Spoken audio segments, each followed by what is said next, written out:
definitely try this out.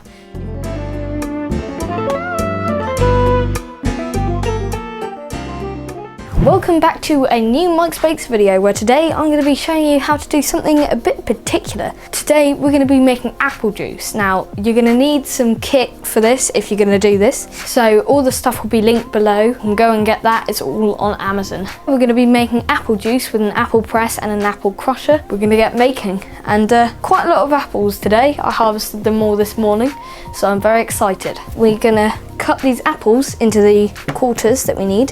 This basically stops them from rolling around in the crusher, and they just go in there. So there's a lot of apples to do. So with the power of editing, so now we've got all the apples in the crusher. I'd just like to quickly point out, before any of you go down in the comments and say, how did you get so many apples? I have an apple tree in my back garden. We've got lots of apples in our garden, so needed something to do with them. So now we're gonna get crushing. So we've got all our apples in the crusher, and we've got the black bucket underneath that we had all the apples in. I put the other apples in a separate container. Basically what we've got to do is just turn the handle, and it churns up all the apples into tiny bits, which then makes it a lot easier to press.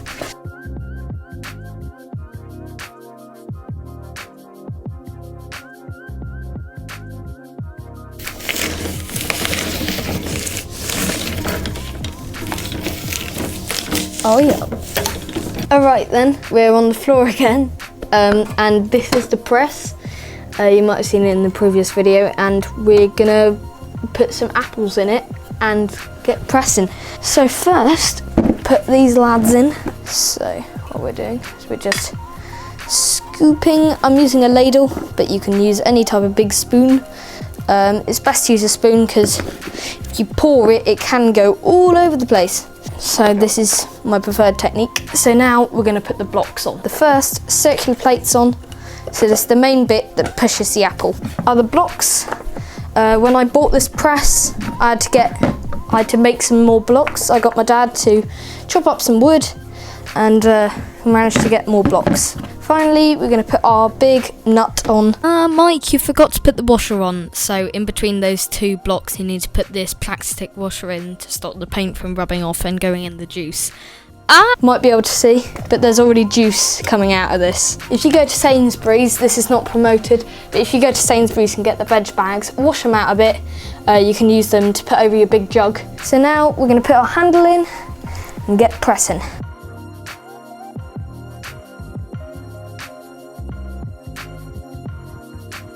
I like to do it in my garage because we're away from the wasps in here.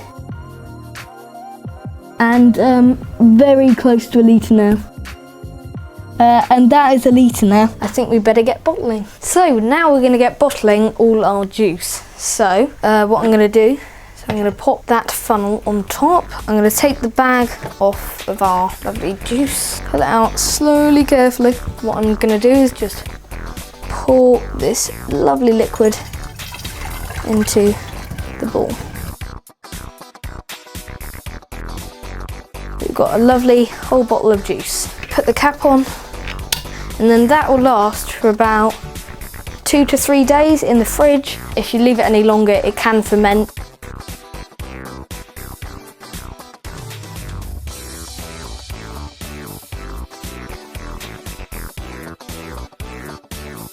I'm going to try some myself.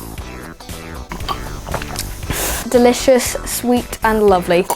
I hope you've enjoyed this video. Head down and subscribe, turn your notification bell on. YouTube will just go, hey, Mike's uploaded a new video. Has he? Yeah. I have proof. Look, it's really good. Is it? I'm not sure. I haven't even watched it.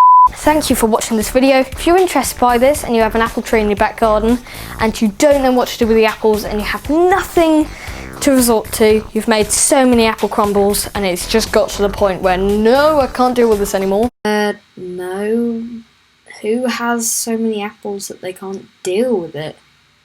Definitely try this out. Always remember that this did cost about 100 quid. So yeah, it's a lovely family activity to do. And I hope you enjoyed this video, and I'll see you guys in the next video. See ya!